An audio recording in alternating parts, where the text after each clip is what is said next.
Hey guys, are you ready to tackle your debt and tackle your mentality when it comes to your finances? Then make sure you stay tuned.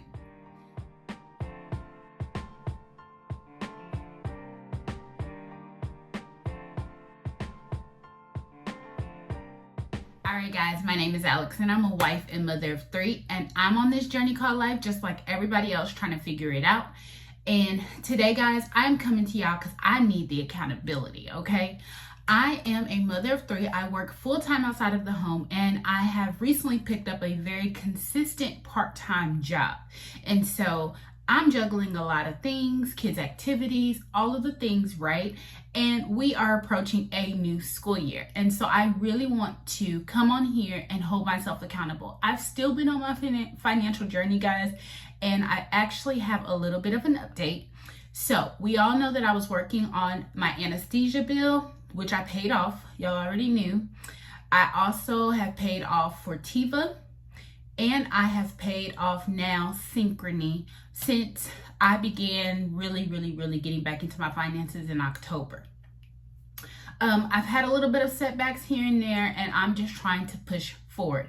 So these are systems that I am going to incorporate for the remainder of 2025 to try to maximize, 1, my amount of savings, 2, paying off my debt, and just living the best life that I can within a budget. That's my thing, guys. I do not like to restrict myself so much during this debt-free journey because I feel like that burdens me out.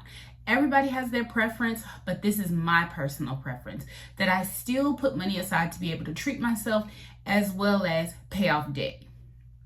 Like I said, my personal preference, not yours. Do it the way that you like. But these are 5 things that I'm incorporating for the rest of 2025 to make sure that I accomplish my financial goals. 1, I'm reassessing my budget. I'm going to be holding myself accountable, and also I have an accountability partner as well as y'all to hold me accountable to my new budget goals.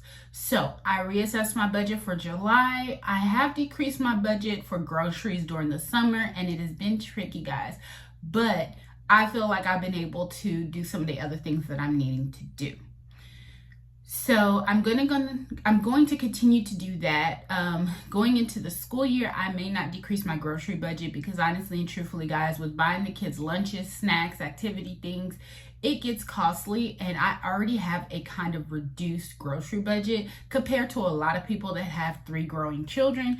And so I don't want to limit it too much, if that makes any sense. But rule number 1, have an accountability partner. So I have an accountability partner as well as y'all that I want to check in with at least once to twice a month to let you know how my budget is going.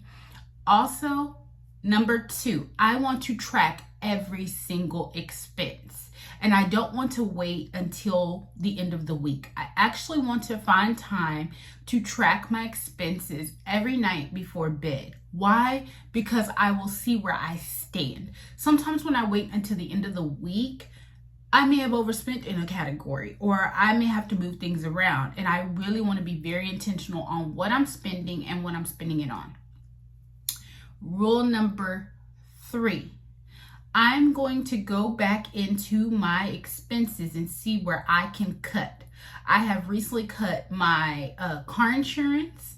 I want to see if I can reduce my phone bill. I did that previously and it reduced it by a little bit, but I want to go back in and see if there's ways that I can reduce my phone bill.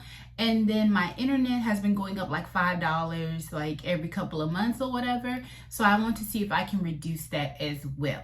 So making sure that you go and you evaluate the expenses that you have and see where you can cut. Number 4, what I'm going to do, I am going to, for the rest of the year, make sure that I am being realistic in the amount that I am using for my sinking funds. We all know life happens, and that's kind of what happened in 2025 so far with me. And I'm realizing as I'm doing back to school shopping or trying to start that I did not really save as much as I wanted to because life happened. And so I need to be very realistic going forward that I am putting enough money aside. And so that being said, when I reassess my budget, I need to see if I can throw more money towards categories. I am going to add a kids category to my budget. That will be different from back to school. Back to school needs to be separate because I have 3 kids. They're in athletics, they're in all the things, and you have all the dues at the beginning of the school year and band and everything. What I need to do is have a kids category for all those in the middle of the school year expenses. You have pictures, you have book fairs, you have, they do Kona Ice a lot of times at my kids' schools, so they want money for that. Things like that I can pull from. So I will be focusing on creating a kids sinking fund for all 3 of my children that I can pull from when needed. And then the 5th rule that I am going to do is give myself grace, guys. Life happens. I started 2025 with some big goals, and I still believe that a lot of them can happen going into the second half of 2025, but I'm gonna have to work. I'm gonna have to work the goals. And that is one thing. My part-time job, one, is helping me accomplish a career thing that I need to accomplish, as well as financially going to help.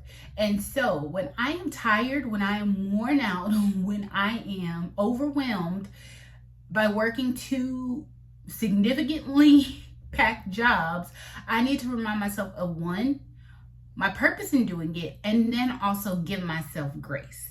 So yes, guys, those are 5 things that I'm implementing for the rest of the year to hopefully help me to make my financial goals possible. I hope you guys are along on this journey, and I will see you guys next time. Bye, guys.